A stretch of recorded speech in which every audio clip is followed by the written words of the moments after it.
Listo. Póngase de pie, por favor, para comenzar esta mañana. Vaya conmigo a Colosenses. La enseñanza que yo quiero dar está basada en Colosenses capítulo 3, versículos 18 y 19. Esta mañana solamente quiero dar una especie de introducción y de exposición de esa relación que tiene el Evangelio con el matrimonio.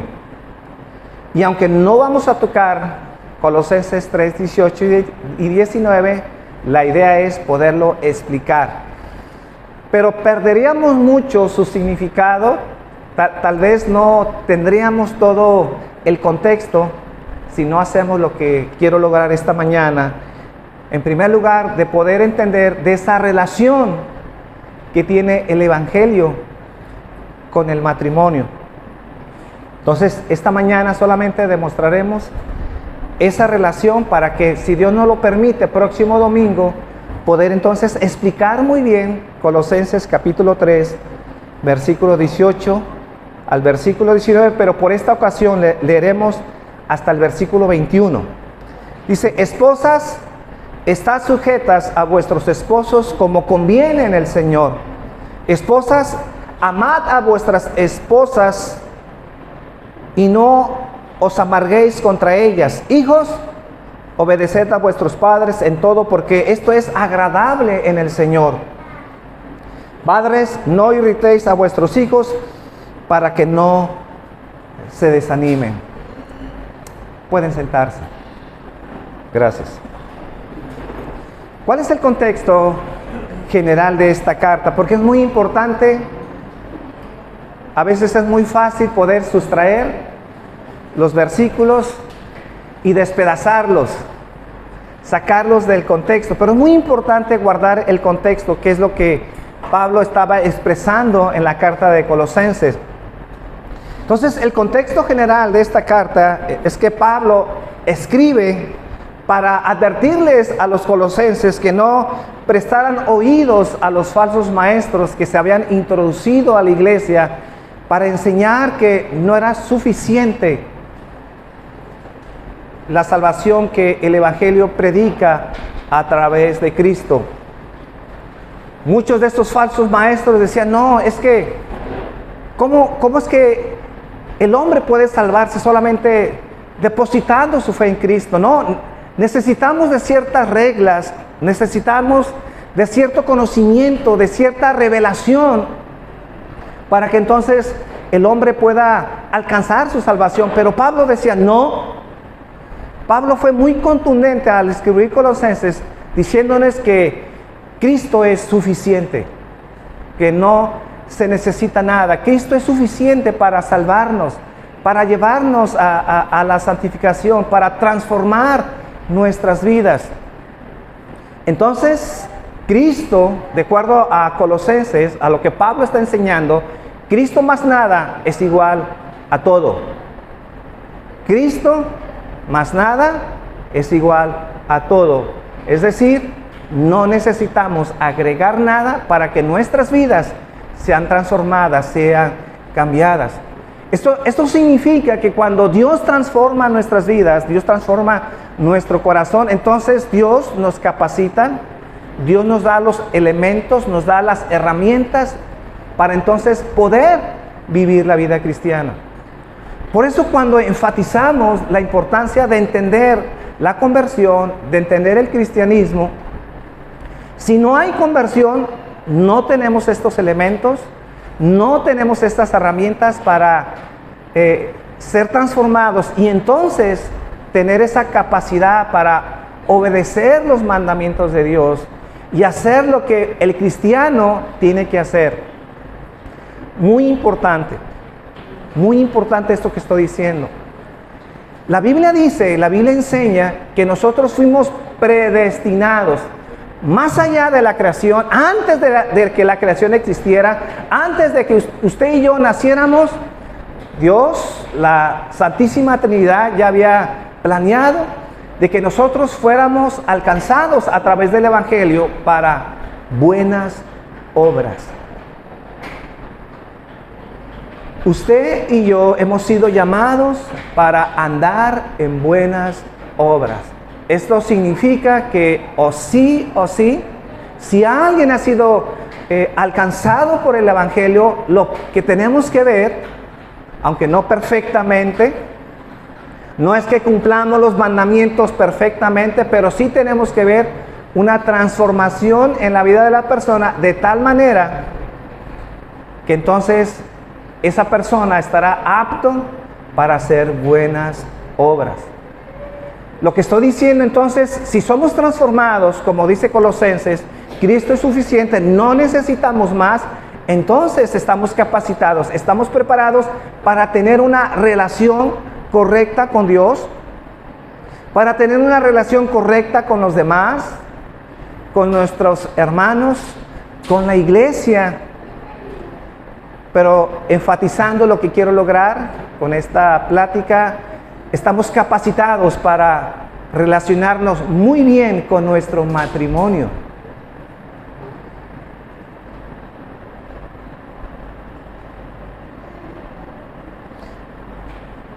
Entonces, Pablo estaba enfatizando que el Señor no necesita ningún aditamento para poder salvar, no necesita nada para podernos transformar, para podernos santificar. Este es el tema central de la carta de Colosenses. De ahí están plasmados estos versículos 18 y 19, hablando de cómo es que Pablo ordena y ve cómo debe ser el matrimonio. ¿Y por qué dice cómo debe ser el matrimonio? Porque está reconociendo que Cristo está en nuestras vidas y tenemos la capacidad, tenemos los elementos para poder tener un matrimonio conforme al corazón de Dios. Entonces, los cristianos para crecer en nuestra vida espiritual no necesitamos más reglas o experiencias místicas, experiencias religiosas. Lo que necesitamos es adquirir un mejor entendimiento de lo que nosotros tenemos y de lo que nosotros somos en Cristo, para vivir entonces en consecuencia de este conocimiento. Ahora contamos con un nuevo recurso para luchar contra el pecado, y ahora Cristo es el centro de nuestra existencia. ¿Están ahí? Entonces, el Evangelio tiene implicaciones muy fuertes en nuestra vida práctica y muy en especial en nuestro matrimonio. Entonces, yo no soy un consejero matrimonial, no me estoy preparando para ser un consejero matrimonial. Lo único que Dios, yo he sido llamado, y al menos así es mi convicción, a ser un ministro del Evangelio. Cada matrimonio tiene sus problemas, sus puntos, sus debilidades. Es un mundo de dificultades, y obviamente el ser humano, su servidor, no estoy preparado para poder lidiar con cada problema, con cada situación en particular. En realidad sería imposible llegar a ser ese consejero que cada uno de ustedes necesita. Pero entonces, ¿qué necesitamos? ¿Ese consejero especialista para arreglar problemas especiales en cada matrimonio? No. Necesitamos conocer lo que es el Evangelio y lo que Dios ha hecho, en nuestras vidas, esos instrumentos, esa capacidad que Dios nos ha dado, entenderla, conocerla para poderla usar en nuestro matrimonio. Y entonces, entendiendo lo que Dios ha hecho en nuestras vidas, tendremos un panorama mejor de cómo entonces relacionarnos con nuestro matrimonio. Entonces, si nosotros pasamos por alto esa conexión entre Cristo, el Evangelio y nuestro matrimonio, entonces perderemos de vista el aspecto más importante de nuestra relación matrimonial y no tendremos idea de cómo debemos de relacionarnos con nuestro matrimonio, con nuestra pareja. Por eso esta mañana te pregunto, ¿cómo está tu matrimonio? ¿Cómo es como tú lo esperabas? ¿Cuál es tu situación en esta mañana? ¿Te sientes frustrado? ¿Estás enfrentando grandes problemas en tu matrimonio? Entonces, si es así, entonces necesitas contemplar tu relación matrimonial a la luz del Evangelio. Tal vez lo que estoy diciendo esta mañana a lo mejor no se entiende mucho, pero yo espero que el siguiente domingo entonces podamos aterrizar todo esto que estoy diciendo, de cómo es que nosotros es muy importante entender cuál es la relación que nosotros tenemos de nuestro matrimonio con el Evangelio. Si no lo entendemos y no estudiamos las Escrituras y desconocemos este principio, entonces siempre estaremos tratando de resolver puntitos en nuestras vidas y nunca vamos a llegar a fortalecer nuestros matrimonios. No, se trata de entender para qué fuimos diseñados y cuál es el propósito y la misión de nuestro matrimonio. Entonces, ¿cuál es esa relación que existe entre el Evangelio y mi matrimonio? Entonces, en realidad la Biblia enseña esa relación entre el Evangelio y mi matrimonio. Bueno, quiero demostrarlo esta mañana yendo a Efesios capítulo 5, versículo 25. Todo esto que voy a hacer esta mañana solamente es para poder explicar Colosenses capítulo 3, versículos 18 y 19, que en realidad lo estaremos exponiendo el próximo domingo. Pero es muy importante el día de hoy que entendamos esa relación que existe entre mi matrimonio y el Evangelio. Efesios 5:25, vamos a leer hasta el versículo 32. Esposos, amad a vuestras esposas, así como también Cristo amó a la iglesia y se entregó a sí mismo por ella, a fin de santificarla, habiéndola purificado en el lavamiento de agua con la palabra, para presentársela a sí mismo una iglesia gloriosa, que no tenga manchas ni arrugas ni cosas semejantes, sino que sea santa y sin falta. De igual manera, los esposos deben de amar a sus esposas como a sus propios cuerpos. El que ama a su esposa, a sí mismo se ama. Porque nadie aborreció jamás a su propio cuerpo, más bien lo sustenta y lo cuida, tal como Cristo a la iglesia, porque somos miembros de su cuerpo. Por esto dejará el hombre a su padre y a su madre, y se unirá a su mujer, y serán los dos una sola carne. Grande es este misterio, pero lo digo respecto a Cristo y de la iglesia. Pablo, todo lo que acabamos de leer, lo está exponiendo, está explicando lo que es el matrimonio, pero todo lo que Pablo está diciendo en cuanto al matrimonio, lo está diciendo en relación a lo que es Cristo con su iglesia. Muy importante que guarden eso. Entonces, quiero que noten la comparación que hace Pablo aquí entre la relación matrimonial con la relación que Cristo tiene con su iglesia. Versículo 25. Dice, los maridos amen a sus esposas, así como también Cristo amó a la iglesia. Y aunque no es el punto explicar este pasaje, porque nos vamos a concentrar en Colosenses, bueno, este versículo ya de aquí tenemos mucha tarea, mucho trabajo. Porque lo primero que deberíamos de preguntar, sobre todo los esposos, es si en verdad nosotros estamos amando a nuestras esposas, así como Cristo ama a la iglesia. Versículo 29. Dice versículo 29 que ellos deben de cuidarla y sustentarla como hace Cristo con la iglesia. entonces vemos que sí hay una relación entre nuestro matrimonio y la relación que Cristo tiene con su iglesia. Ahora, algo muy importante en esta comparación que Pablo está haciendo: ¿cuál es la copia y cuál es el original en esta comparación? Es decir, la relación de Cristo con su iglesia es como el matrimonio, o el matrimonio es como la relación de Cristo con su iglesia. ¿Quién es el modelo? ¿Quién es la copia? ¿Y quién es el original? Dice Efesios 5:31 y versículo también 32.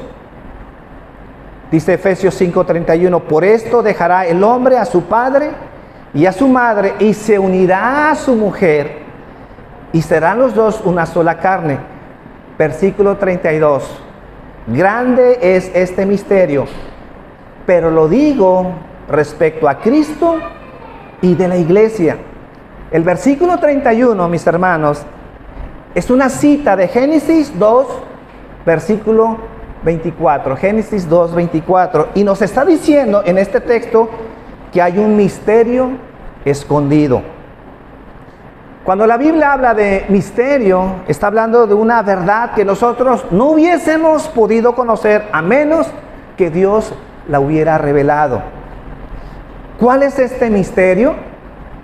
Entonces, cuando Moisés estaba escribiendo el libro de Génesis, ni él ni nadie sabía cuando Dios diseñó el matrimonio y con qué propósito y con qué fin. Al menos aquí Pablo nos lo está revelando, lo está recalcando. Por eso cita hasta el libro de Génesis, dice, porque esto fue un misterio, pero ahora ya no lo es. Entonces, lo que Moisés estaba escribiendo, y aunque él no lo sabía, porque aún no había sido revelado, entonces Dios diseñó el matrimonio, lo hizo para que fuese un ejemplo, escuchen bien, lo hizo para que fuese un ejemplo de lo que sería luego la relación entre Cristo y la iglesia. El matrimonio es un modelo de la relación entre Cristo y la iglesia. Por lo que podemos decir entonces que el original obviamente es Cristo y la iglesia. El matrimonio solamente refleja esa relación que tiene Cristo con su iglesia. Es decir, nosotros somos la copia, pues. Nosotros solamente somos el modelo de esa relación que Cristo tiene con la iglesia. Pablo dice, había un misterio, pero ahora Dios le revela ese misterio a Pablo, entendiendo que el matrimonio fue diseñado con el único fin, o el fin principal, de que ese matrimonio pudiera ser el modelo de la relación que Cristo tiene con su iglesia. Entonces, ya deberíamos estar pensando, entonces, el tipo de relación que yo tengo con mi esposa, mi matrimonio, entonces debe reflejar esa relación. Pero obviamente, si somos un matrimonio que no somos unidos, que somos personas que no entendemos este principio, porque no hay amor, no hay fidelidad, hay gritos, estamos muy lejos obviamente de ser ese modelo o de ser esa copia, y desde ahí obviamente estamos diciendo que no hemos entendido para qué Dios nos unió. Somos un modelo, tenemos la misión de reflejar esa relación que Cristo tiene con su iglesia. Entonces, esto me dice que debo de trabajar todos los días para que mi matrimonio pueda reflejar ese modelo. ¿Están ahí? Entonces, por lo que podemos decir a lo que hemos estado leyendo, el propósito principal en el matrimonio, escuchen bien, no es que seamos felices. No es que seamos felices o tener comodidades, tener aseguradas nuestras finanzas, o tener un ambiente de protección para nuestros hijos, que obviamente eso incluye el matrimonio. No digo que no sea importante, pero no es la misión principal. Todo esto viene, eso que tanto nos interesa, el ser felices, todo esto viene a consecuencia o como un derivado de cumplir ese gran propósito de ser ese modelo en nuestro matrimonio. Pero cuando nosotros no estamos buscando y no entendemos el principio de ese modelo, porque primero entonces buscamos nuestra felicidad, primero buscamos tener un buen carro, buscamos tener una buena casa, primero buscamos suplir nuestras necesidades con nuestros hijos, entonces nuestras prioridades están cambiadas. Y no entendemos por qué Dios diseñó el matrimonio.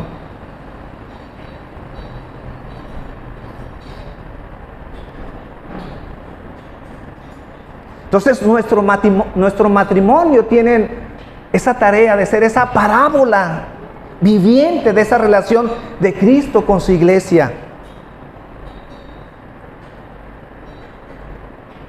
Que antes de estar buscando o llorando porque nuestras finanzas están mal, que entiendo que es importante, no lo estoy negando, pero antes de estar ahí hincados buscando la presencia de Dios y llorando porque no tenemos buenas finanzas, que antes estemos llorando porque no nos parecemos a Cristo, porque mi matrimonio en realidad no refleja ese modelo. Así como Cristo tiene esta relación con su iglesia. Pero ¿quién está pensando en eso? ¿Quién está pensando en parecernos más a Cristo? ¿Quién está pensando en que nuestro matrimonio en realidad pueda honrar y pueda glorificar a Dios? Casi siempre estamos pensando nuestra comodidad, nuestros lujos, nuestras necesidades, pero no estamos pensando por qué Dios nos unió y nos juntó para entonces en realidad poder ser un matrimonio que honremos y exaltemos a Dios en nuestra familia. Pregunto, ¿cómo es esa relación de Cristo con su iglesia?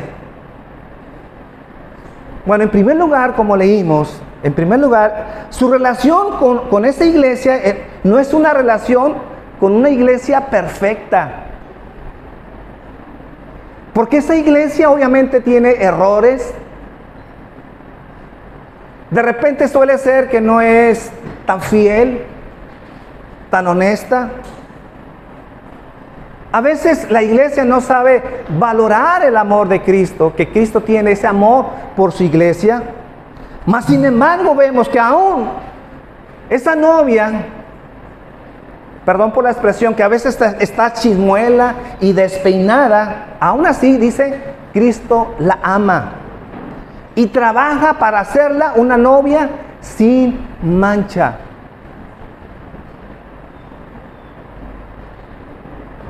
Entonces, nuestra misión principal con nuestras esposas no es su dieta, comprarles vestidos de marca, comprarles el celular de moda, no. Nuestro propósito, esposos, es que nuestra esposa se parezca a Cristo.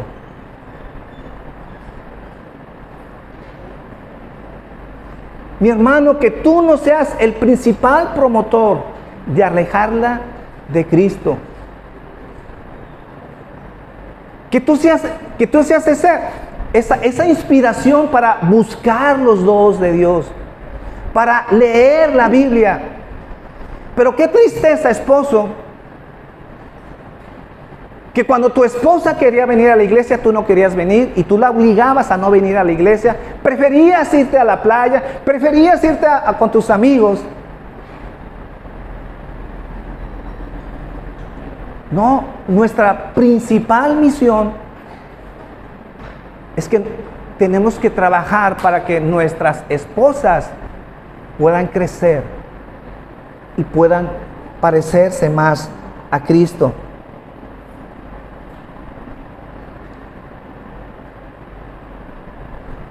Están ahí. Entonces, mis hermanos, esto debe de abrirnos nuestros ojos para no olvidar que nuestro cónyuge es una persona que continúa lidiando con el pecado y que no es perfecta. Porque Cristo tiene su relación con su iglesia, y a pesar de que Cristo no está ciego, no es un ignorante, sabe con quién está tratando, con una iglesia que no es perfecta, que no termina de crecer, que no termina de amarla con todas sus fuerzas y con todo su corazón. Mas sin embargo, dice la Biblia que Él se entregó para santificarla y para purificarla. Entonces nosotros somos llamados a ser uno de los instrumentos que Dios usará para obrar en esa transformación en la vida de tu cónyuge. Tú eres este instrumento. Pero en vez de entender que tú eres este instrumento, nos volvemos en la piedra, en el lastre, en el obstáculo, en la piedra de tropiezo, que en vez de inspirar a nuestras esposas a buscar de Dios,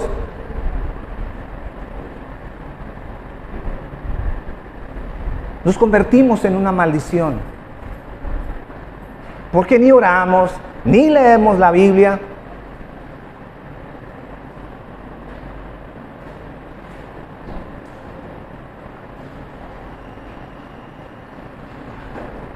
Porque a final de cuentas, si ustedes observan lo que acabamos de leer, esto es lo que Cristo está haciendo con su iglesia, está trabajando con ella. Pese a sus debilidades, a los errores que tenemos, Cristo continúa siendo fiel con su iglesia, trabajando para presentarse una iglesia gloriosa y sin mancha.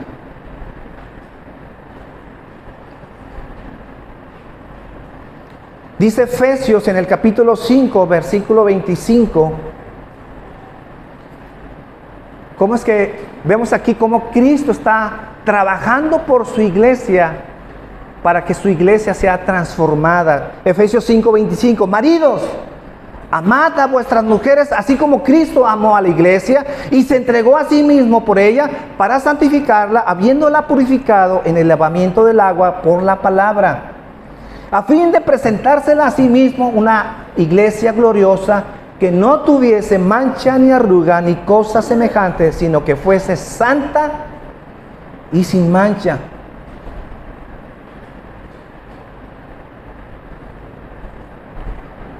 O sea, aquí da por hecho, aunque no lo está diciendo de una manera directa, aquí está diciendo, Cristo se está enfrentando con una iglesia que no es perfecta. No es la mejor esposa, no es la mejor novia, mas sin embargo está trabajando. Pero no vemos, Efesios 5, 25, 26, 27, no vemos que Jesús está pensando en dejar a la novia porque no es perfecta. No está pensando entonces en desentenderse de la iglesia, porque entonces la iglesia no entiende. No. Cristo está trabajando pese a los errores de su iglesia, pese a nuestros pecados, pese a nuestras infidelidades. Cristo sigue amándonos pese a que a veces no somos fieles con Él.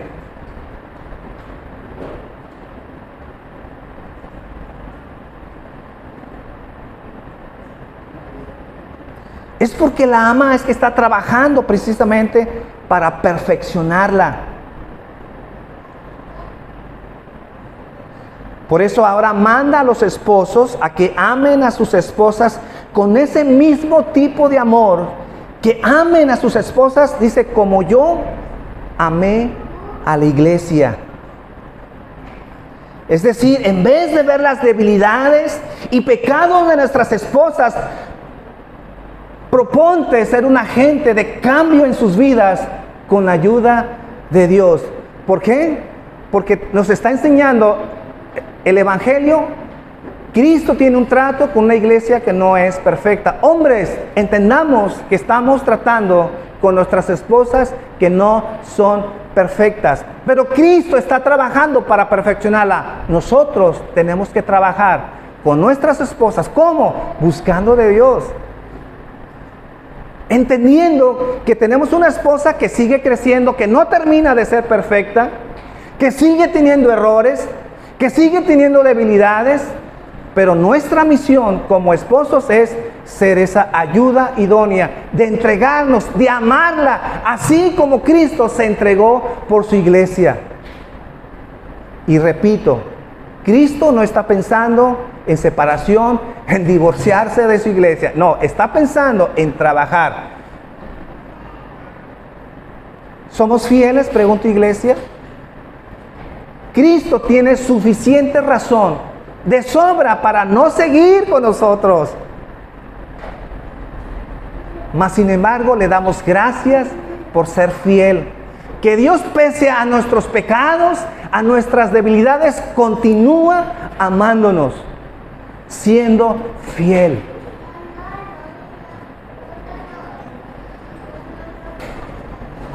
Entonces tenemos un gran trabajo los maridos con nuestras esposas, y sé que me falta mucho. No puedo decir que soy perfecto, que he cumplido esta misión. Claro que no.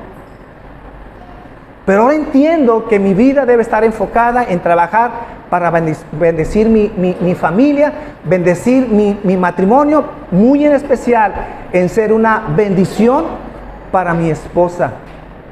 Pese a sus dificultades, pese que a veces la esposa carece de ciertas virtudes, chimuela, sin pelo, rebelde, porque así es la iglesia ante la santidad de Dios. Aún así, Cristo sigue siendo fiel y trabajando con su iglesia. Y obviamente de este mandamiento las esposas no están exentas.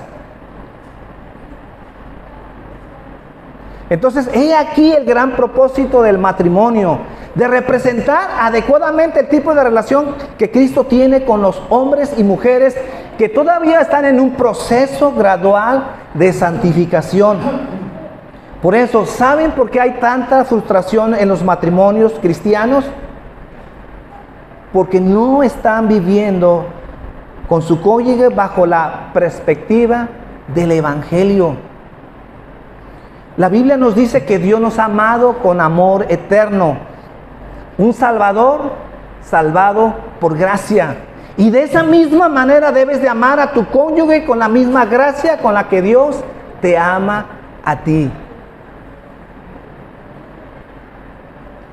O al menos que me digas esta mañana que te sientes merecedor del amor de Dios, que tú sí eres perfecto, que Dios tiene razones para poderte amar, y entonces Dios sí te tiene que comprender, que Dios sí te tiene que salvar, que Dios tiene que serte fiel, porque tienes argumentos suficientes para que entonces Dios continúe amándote. En realidad nadie tenemos argumentos. Tenemos que estar tan agradecidos con Dios, que Dios siga siendo fiel, que Dios continúe amándonos. Jesús dice, así como yo les he amado, ustedes tienen que amar a sus esposos y a sus esposas.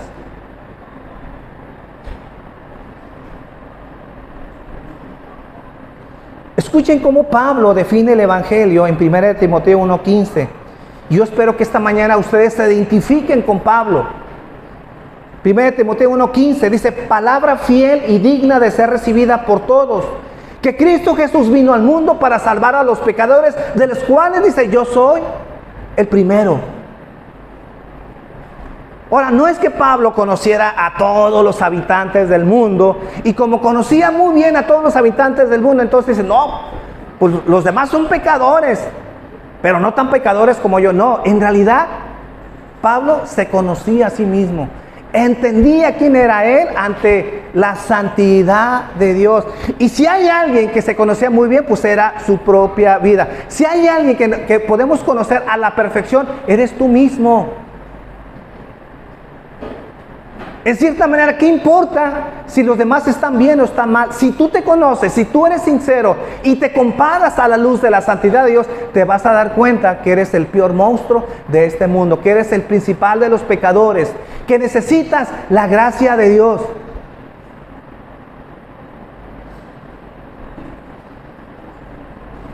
Entonces, cuando te acercas más a Dios, verás más tu pecado.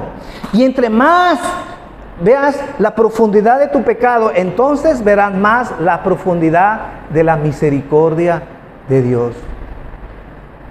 Cuanto más te acercas a Dios, cuanto más te acercas a su luz, más verás tu maldad y tu pecado. Pero entre más veas tu pecado y tu maldad, entonces más podrás ver la profundidad de su gracia y de su misericordia. Que aunque tú ves y entiendes que eres el principal de los pecadores, que no mereces la gracia de Dios, que no mereces la salvación, mas sin embargo Dios te sigue otorgando de su gracia. Dice Cristo, así como yo te he amado, empieza a amar a tu esposa.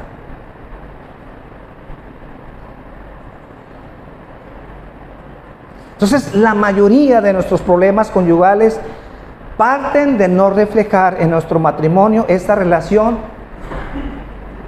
de Cristo con su iglesia. Cristo no le dice a la iglesia, primero cambia, primero transfórmate, y entonces luego te amo.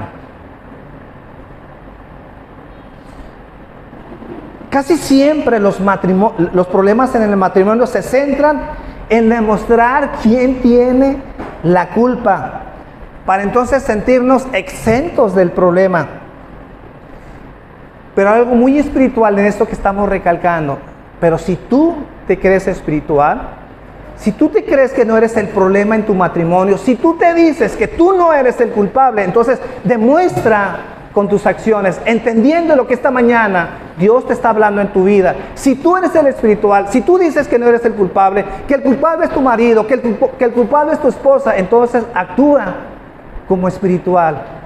Y así como Cristo ama a su iglesia y se ha entregado por ella, una iglesia que no es perfecta, entonces de la misma manera, tú que te dices espiritual, actúa de esa misma manera. Ahora, casi siempre el que se dice espiritual, casi siempre el que dice que no tiene la culpa, que es perfecto, casi siempre esa persona no actúa como Cristo. El que dice que está bien, el que dice que sí ora, el que dice que no, es que no es mi culpa. Hermanos, estamos aprendiendo que no necesitas tener culpa, no necesitas ser el que hayas provocado el problema en tu matrimonio, eso no importa. Estamos aprendiendo que tenemos que actuar, tengas o no tengas problema, seas el origen del problema o no, tienes que actuar como Cristo actúa con su iglesia.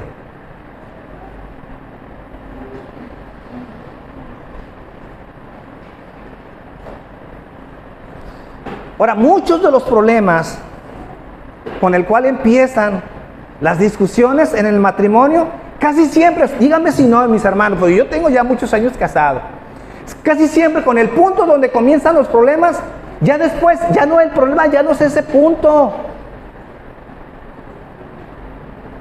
Porque a lo mejor ese punto por el cual se originó el problema ya se arregló, ya se solucionó, ya se sustituyó, ya no se hizo, ya se compró, ya se arregló. Casi siempre, díganme si no, mis hermanos, por el cual se comienzan los problemas, en realidad ya después el problema no es eso, es nuestro orgullo.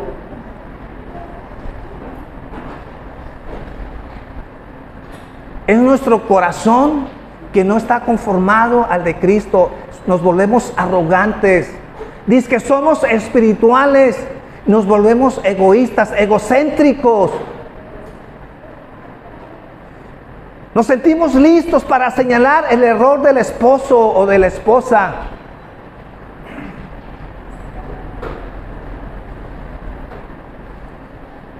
Y por aquello que comenzó, porque olvidaste algo, rompiste algo, ya después ya no sé, el problema entonces está en nuestro corazón, que tenemos un corazón duro, un corazón orgulloso, que en vez de actuar como Cristo y ser parte de la solución, de otorgar el perdón, de tener la humildad, de recorrer la doble milla, no estamos dispuestos. Y muchas veces el problema tiene que ver con nuestro orgullo, con nuestro corazón aferrado. Y ya por lo que comenzó el problema, eso ya quedó al último, eso ya quedó arreglado.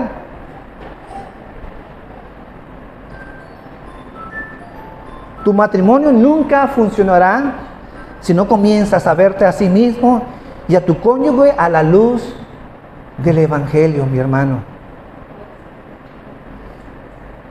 Mi hermano, tú no eres el centro del matrimonio. No caigas en ese error. El centro de tu matrimonio es la gloria de Dios a través del Evangelio. Entonces Dios quiere, para concluir, Dios quiere mostrar a través de esa relación de dos esposos imperfectos, que tienen errores, pecadores, salvados por gracia, cómo deben de tratarse el uno con el otro. Entonces debes de tener muy claro y debes de salir por esa puerta, cuál debe ser tu esfuerzo mayor, por el cual tienes que trabajar, tienes que orar, tienes que reflejar esa relación. Tu matrimonio, así como tiene Cristo con su iglesia, esa relación. Y a lo mejor esta mañana te has dado cuenta que estás muy lejos de parecerte con esa relación. Entonces, enfócate, mi hermano, en eso. No busques los detalles, no busques los puntitos, no busques aquellas cosas que crees que se van a solucionar. No busques al consejero, no, busca el Evangelio. Vete cómo es que tú tienes que trabajar, de reflejar, de ser ese modelo. Y entonces Dios empezará a trabajar en tu vida, en tu matrimonio. Tu prioridad no es tu felicidad, tus necesidades o que tu cónyuge, tu prioridad, mi hermano, aún por encima de tu esposo y de tu esposa, es la gloria de Dios. Porque si tú pones a tu matrimonio por encima de Dios, si tú pones a tus hijos por encima de Dios, no va a funcionar. Vivir para la gloria de Dios contiene todo lo que tú necesitas para ser feliz en tu matrimonio. Cuando llegas a entender que tu matrimonio debe reflejar esa gloria, que vivimos para su gloria, entonces, por aquellas cosas que estás preocupado, entonces será añadido tu gozo, tu felicidad, el sentirte satisfecho, el sentirte completo, el que Dios pueda suplir tus necesidades. Entonces, próximo domingo, entonces yo pienso que tenemos los elementos y las herramientas para entonces explicar muy bien lo de Colosenses. Porque si no entendemos eso, como dice Colosenses, mujeres, sujetaos a vuestros maridos, desde ahí es un problemón. Porque no lo estamos viendo a la luz del Evangelio. Y yo quiero explicar el próximo domingo cómo debe ser esa relación entre esposos y esposas y entender muy bien para que entonces nuestro matrimonio sea un matrimonio en realidad bendecido por Dios. Con esto termino. Aplíquense mis matrimonios en orar y enfocarse en que en realidad estén siendo este matrimonio que declara y que manifiesta la gloria de Dios. Porque si no lo estás haciendo y tu matrimonio está centrado en ti mismo o en tu esposa, no va a funcionar. Vivan para la gloria de Dios. Padre, esta mañana quiero darte gracias, quiero honrarte, quiero exaltarte, quiero glorificarte, Señor. Porque en verdad, Señor, estamos desnudos ante esta enseñanza, ante tu palabra. Reconocemos, Señor, que estamos muy lejos de ser esos maridos idóneos. que a veces pensamos que amamos con toda nuestra fuerza, que somos sinceros en nuestro amor, pero en realidad, Señor, hay muchas debilidades, mucho egoísmo. A veces inconscientemente, Señor, queremos que el matrimonio gire alrededor de nuestras vidas, como si nosotros fuéramos lo más importante, lo principal, Señor. Exigimos cambios, exigimos, Señor, que nuestra esposa cambie, exigimos que nuestro esposo sea transformado. Inclusive, Señor, recriminamos en su cara, Señor, que no son cristianos. Pero nos hemos olvidado del papel que nosotros tenemos, Señor. Porque antes de ver el error, Señor, en nuestra pareja,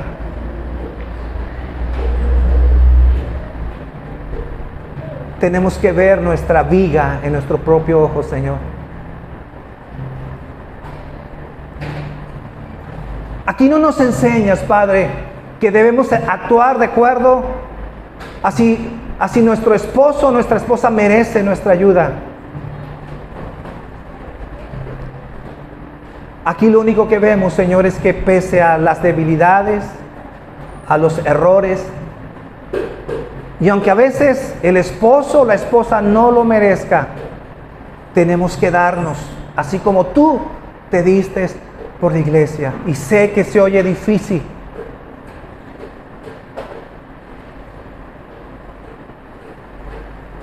Y obviamente yo sé, Señor, esta mañana que si hay matrimonios no transformados, pues esto no se va a cumplir. Lo que ellos necesitan es el Evangelio para salvación, Padre. Yo te pido que toda esta semana, Señor, tú trates con cada matrimonio, con cada uno de nosotros,